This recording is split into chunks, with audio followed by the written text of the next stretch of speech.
Beauty and Spa y Sandy presenta Junto a ti.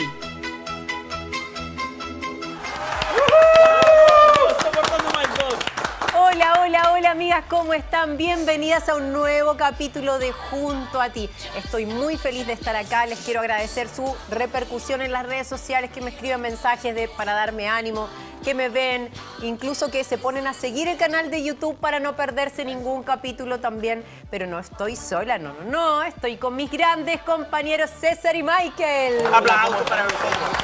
¿Cómo están, chicos? Bien, todo bien. Gracias por venir, César, ¿eh? Sí, hoy día llegué a la hora, llegué a tiempo. ¿No, Michael? Para ¿Llegó a prepararme. la hora? No, llegó 23 minutos tarde, cosa Se que a mí me los parece bastante contabilizó insólito. por reloj. Espérame, la pregunta clave, y me escribieron el otro día por Instagram, me dijeron, no se te olvide preguntarle todos los capítulos a César. ¿Sigue pololeando, amigo? No. Es que la gente quiere saber si es como el tema del momento. Mira, estamos ahí, ¿ah? Tenemos vaivenes, pero estamos ahí todavía en la lucha. Ya, en el próximo capítulo le vamos a Ahí, preguntar si... ahí sabemos si seguimos o no seguimos. Y ahí- Me he enterado mucho en estos días que compartí con Michael gracias al programa Sandy, muchas cosas de Michael. ¿En Ahí serio? iremos contando de a poco los capítulos. Ah, pero podemos contar. Compartimos muchas cosas en común. Sin saberlo, tenemos cosas en común. Ay. Muy No bueno. sé si te conviene que se sepa, amigo, pero No, bueno, da lo pero mismo. bueno, vamos a Nadie Qué le va a- miedo, qué miedo. En el corto voy a preguntar porque me van a dejar intrigada. ¿eh? No, cositas, secretos. Tonterías. Pero ¿sabéis que sí hay algo que compartimos mucho con A César, ver, Sandy? contame. Y que yo creo que con muchas amigas que nos están viendo, y ojo, síganos en el Instagram junto a ti.tv, ahí está el canal de YouTube también para que nos vean en todas las plataformas, pero algo que compartimos siempre televisivamente y es la preocupación por la salud mental. Eso sí. Que es un tema que yo sé que las amigas que nos ven siempre están presentes, porque hay que decirlo, en Chile los índices de mala salud mental se han elevado, sobre todo con la pandemia, un montón. Sobre todo después de pandemia, te iba a decir, qué terrible. Ahí derechamente hubo gente que se volvió loca. Bueno, en Argentina pasó, no sé si saben, con el corralito.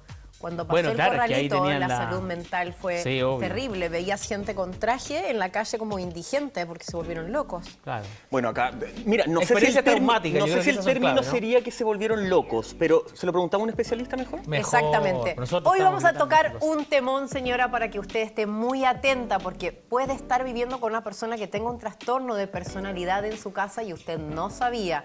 Ese es el tema de hoy y lo vamos a tratar con nuestro especialista psicólogo. Él es Renato Valenzuela de la Universidad Central. Aplausos para Bienvenido. Renato. Muchas gracias. Gracias por Hola, venir, ¿cómo están? Renato. Gracias por la invitación. Bueno, quiero empezar preguntándote qué son los trastornos de personalidad que uno de repente escucha, pero no sabe efectivamente qué son esos. Yo conocía el narcisista, o sea, hay algunos que conozco, pero no sabía que era un trastorno de personalidad. Sí, claro. Bueno, gracias por la invitación, primero que todo. Gracias. Mira, un trastorno mental es algo... un trastorno de personalidad es un trastorno mental, derechamente. Es una alteración tanto de la conducta como de las emociones y el relacionamiento. El tema es que la persona que lo tiene no siempre se da cuenta que lo tiene. Claro. El que se da cuenta es el entorno.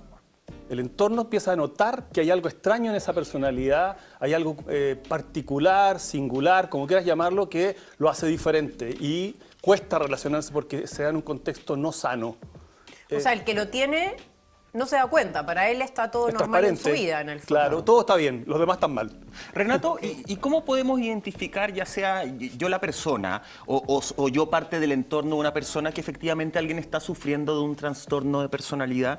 Porque hoy día estamos en una realidad en la que efectivamente el mundo, no, me voy a ir más allá de Chile, nos da para estar un día súper contentos, un día súper tristes, como estos vaivenes anímicos.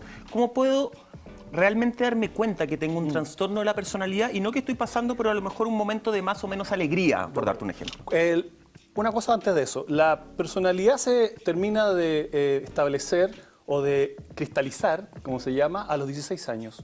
¿Ya? Luego a los Estamos 16 pasados años acá. se vuelve estable, por lo tanto...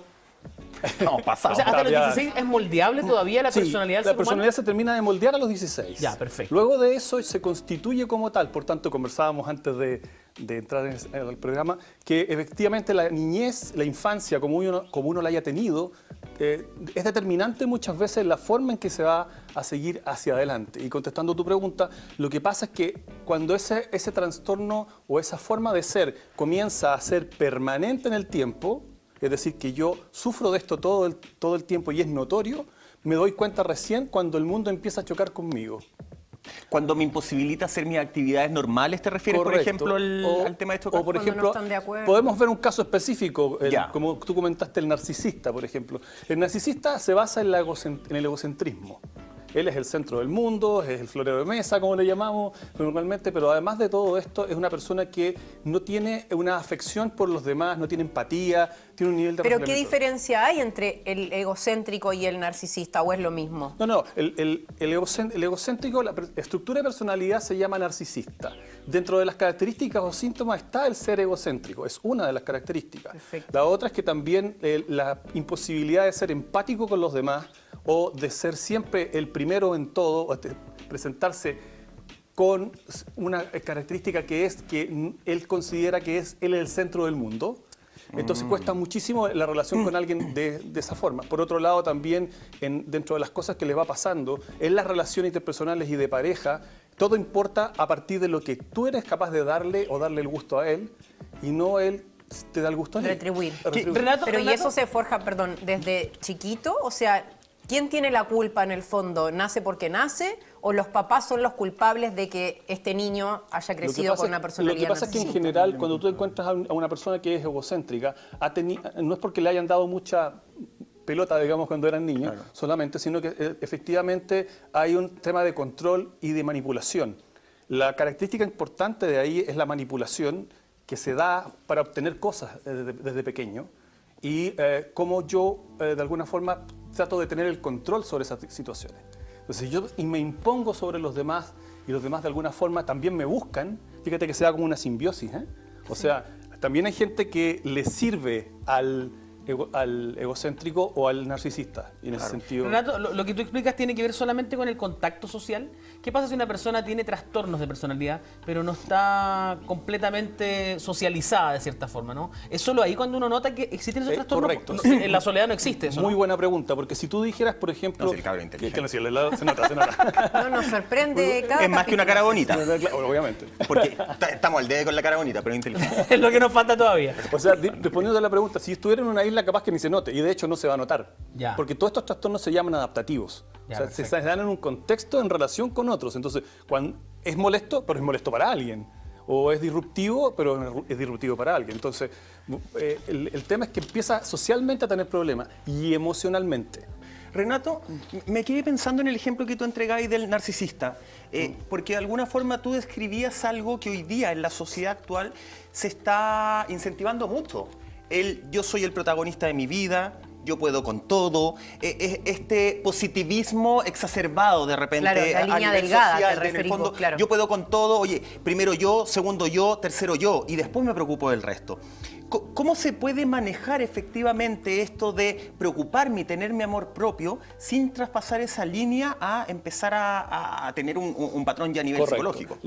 No me dijo que era inteligente mi pregunta. Lo era, de hecho, era el segundo Buena pregunta, comentario. buena pregunta, Era el Mikey. segundo Buena comentario, pregunta. es muy buena pregunta. Lo que pasa es que efectivamente el tema está cuando yo no soy capaz de ecualizar, de equilibrar mis necesidades y las de los demás. La empatía La sería empatía ese es súper ecualizar. importante, exactamente. Hay otros trastornos, por ejemplo, voy a mencionar otro. Hay un trastorno que se llama obsesivo de personalidad, está el trastorno histérico de personalidad, que también se da mucho, y no solo en mujeres, en hombres también. Sí, Ya. pues. El trastorno histérico o Que se ocupa histriónico. un poco lo que toma Michael, hablando de la positividad, ¿no? Este exceso de positividad que te venden, ¿no? Que hay que hacer eso. Pero justamente cuando uno habla de trastornos, y lo hiciste el hincapié tú, cuando uno dice es histérica, se ocupa como una forma de denostar a Peyorativa otro, para claro, la como mujer. peyorativamente. ¿Tú sabes de ¿no? dónde viene? Es interesante, fíjate, te lo voy a comentar. No sé si por el horario, pero lo voy a tratar de ser lo más simple posible. De pronto lo que ocurre es que en el siglo XIX las mujeres sufrían de un trastorno llamado la histeria, histriónico, generalmente se llamó histriónico personalidad, pero bueno, el punto era que las mujeres sufrían una enfermedad y los médicos, que los médicos iban a tratar. Dentro de ese trastorno, los médicos iban a las casas a tratarla. Ah, perfecto. Ya, y eso tenía que ver con el orgasmo. Ah, Es cuando decir- todo el Ah, tema, porque estaba prohibida la cuando todo el tema satisfacción sexual era un Correcto. tema que no se Entonces hablaba. los digamos. médicos iban a tratar a Tratar la a alguien. paciente. Ya. Cuando alguien era muy efusiva, digamos, No, básicamente No, cuando o sea- la mujer llegaba al orgasmo. A ver, pero ¿cómo se dan cuenta que lleva a eso? Me refería. Ahí decían, está histérica. correcto, cuando tenías histeria es terrible. cuando la mujer no había tenido un orgasmo, iba el médico y el médico iba a tratar a la paciente a la casa. Bueno, el médico quedó con tendinitis. Claro, de tanto básicamente tratar a la había- paciente. Ya, perfecto. Y de ahí nació un aparato que se usa mucho hoy día para tratar eso. Se llama dildo. Ah, mira, o consolador.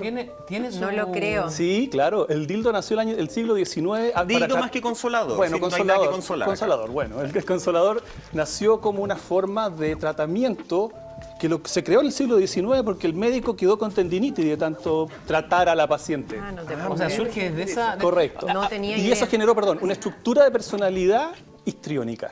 Doctor, pero hay ciertas conductas de personalidad más vinculadas a hombres y a mujeres hoy día en la actualidad. Sí, generalmente lo que hay, los trastornos histriónicos, por ejemplo, se da más en mujer. Histeria viene de icterum, de útero. Del útero, claro. Útero convulsivo le llamaban, ¿no? Entonces, hoy por supuesto, ya está socializado. También hay hombres con histeria, fíjate. Claro. Hay unas histerias conversivas interesantes que las personas que han ciegas. ¿Te acuerdas de esta teleserie venezolana de antiguas que decían, me he quedado ciega? Sí, ¿Te acuerdas? bueno. Bueno, era porque le había dado un trastorno conversivo de personalidad, Mira, Sandy, qué No puedo interesante. creer. por ejemplo. Igual. Son No le cosas- voy a preguntar cómo tratar la Todos los histeria, días pero ya, se ya algo nos quedó Ya, ya más sabes. claro. Sal de ahí, sal de Pero ahí. amigo, es todo por la medicina. Sí, está bien, es verdad. Pero es interesante cómo se dan estas cosas, sobre todo como tú bien dijiste, César, se dan en un entorno en el que socialmente entran a ser un problema. Se genera más un problema para los demás que para sí mismo. Claro. Y una cosa interesante, si bien hay sufrimiento, entre comillas, este sufrimiento es aparente porque no, por ejemplo, el psicópata, que también es un trastorno de personalidad, ahí también empieza a ocurrir que ese psicópata, cero empatía, cero afección, nació sin afectos, Claro, está desconectado de esa totalmente sensibilidad, desconectado de la digamos, ¿no? sensibilidad y la afección, por lo tanto son muy peligrosos, pueden llegar a ser muy peligrosos. Efectivamente. Renato, me encantaría seguir hablando con vos porque tenemos muchos temas más. Te vamos a dejar invitado para un próximo Encantado, capítulo, ya cuando lo quieras. estábamos hablando, Perfecto. pero tenemos que irnos a un consejo con Mike. Muchas gracias. Encantado, Renato. ¿no? Gracias, Mucho Renato, gusto, por mucho haber gusto. Que le vaya muy bien.